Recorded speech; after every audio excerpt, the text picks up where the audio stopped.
فیصد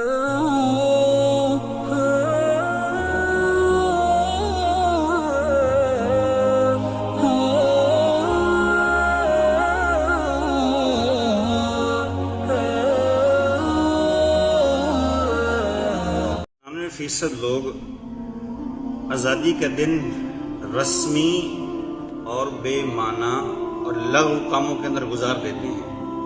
آزادی کا مطلب یہ نہیں ہے کہ باجے خرید لیے جائیں یا آؤٹنگ پہ نکلا جائے۔ جس دن ہمیں آزادی نصیب ہوئی ہے، اس دن کو حاصل کرنے کے لیے مورخین نے لکھا ہے کہ 10 سے 15 یا 20 لاکھ لوگوں نے قربانیاں دی ہیں۔ یہ ان کے اصالِ ثواب کا دن بھی ہے۔ اس دن قرآن خوانی کی جائے، صدقات و خیرات کیے جائیں۔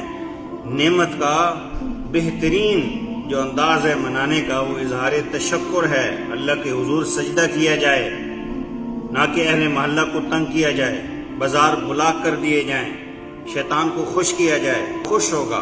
اس لیے 99% لوگ خرافات کے اندر مبتلا کر کے اظہار تشکر کے موقع کو گوا دیتے ہیں۔ اس لیے قرآن پاک کی تلاوت کریں۔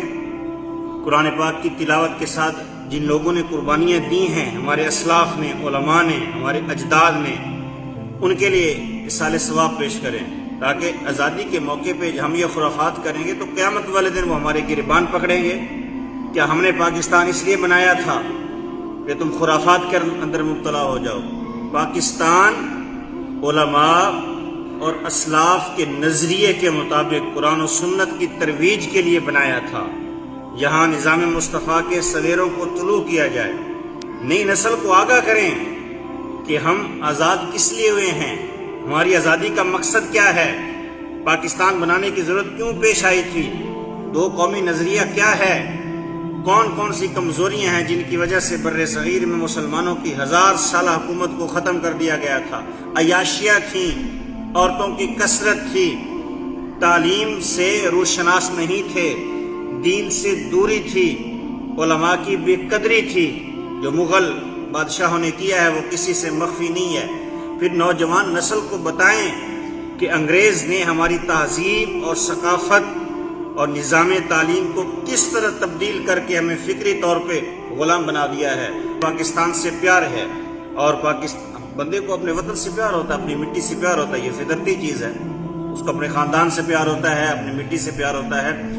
حضور علیہ السلام جب مدینہ سے واپس پلٹتے تو سواری کو تیز کرتے تھے اور کہتے مدینہ کی مٹی کے اندر بھی شفا ہے۔ آپ صحابہ کو کہتے ہیں لمبی لمبی سانس لینا چاہیے۔